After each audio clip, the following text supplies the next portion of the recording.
It's day 54 of 118 days with the Tudors, and today we're looking at 1538. And this is the year that Henry sets about looking for a new wife and is famously rejected by Christina of Denmark. Within a few hours of Jane's death in 1537, ambassadors were sent out to France and the Low Countries to start looking for possible options for a new wife for Henry within hours of Jane's death. He was a little bit reluctant, or at least pretended to be to start with, but he was quite quickly convinced by Cromwell and the council that they should get out there and get him a new wife. Now, Cromwell had decided that it would be less problematic to have a foreign princess marry in than another nobleman's daughter. There's also the issue that if France and the Holy Roman Emperor reach some sort of peace deal, which they seem likely to do, England's going to be left isolated. So Cromwell wants to make some foreign connections via marriage. The next 2 years involve a lot of negotiations. It doesn't happen quick. 9 different girls are considered, and 5 sit for portraits. Holbein is very busy in 1538. To start with, they're thinking of the King of France's daughter, Margaret. But next up, who Henry is particularly interested in, the Duke of de Guise's daughter, Marie, who's 23 at the time. She's supposed to be marrying the King of Scotland, but Henry doesn't care about that. He thinks she'd probably rather marry him. So they put the feelers out, they go and speak to her, and the message that comes back is she could be free to accept your offer. Why wouldn't she? Henry sends off for a picture of her, as you do, but actually by the May of 1538 she's gone and married the King of Scotland anyway, so she's gone. However, he's not too bothered, because actually in the December he'd heard about a young lady who's Christina II of Denmark. Now, when she was 13, she married the Duke of Milan. He died fairly soon after. She's 16 and she's now a widow and 16 years of age. 30 years younger than Henry. Henry wanted her to come to Calais so that he could inspect her.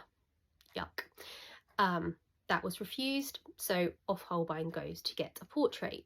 It should actually also be pointed out that Christina is the great niece of Catherine of Aragon.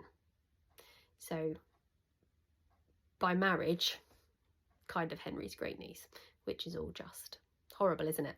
So Holbein spends 3 hours with her, rushes home with this portrait. Henry is delighted with it. He's dancing about, saying that he's being wooed by everybody from all sides, which is completely wrong. He's got no idea that she's going to straight up refuse him. So she is reported as saying the following, that she's not comfortable with being the 4th wife, because for her counsel suspecteth that her great aunt were poisoned, that's Catherine, the 2nd was put to death, and the 3rd lost for lack of keeping her childbed. So the amazing Christina of Denmark has said, nah, I am not being the 4th casualty in that drama, thank you very much. Now, she's famously known as making this comment of, if I had 2 heads I would give one to the king. That she does say that supposedly, but that comes a few years later, after the execution of Catherine Howard. So at the moment she's saying, no, I am not being your 4th dead wife. Where he lost that first daughter, that first de Guise, the French say, what about her sister? She's 18, Louise, very nice. So Henry, off you go Holbein, get me her picture.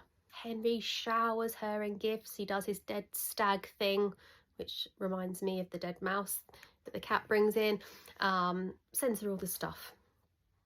Picture comes back, but however, no sooner has Holbein returned with this picture that Henry finds out there's an even younger sister, Renee, who's only 16 and apparently even more beautiful. I mean, she wants to go off to religion, but that doesn't matter. Henry can still have her. So off Holbein goes again to get another picture so that the 2 sisters can have their pictures put together so Henry can pick his favourite. Yuck. While all of this is going on, he hears of 3 more French women that he likes the sound of.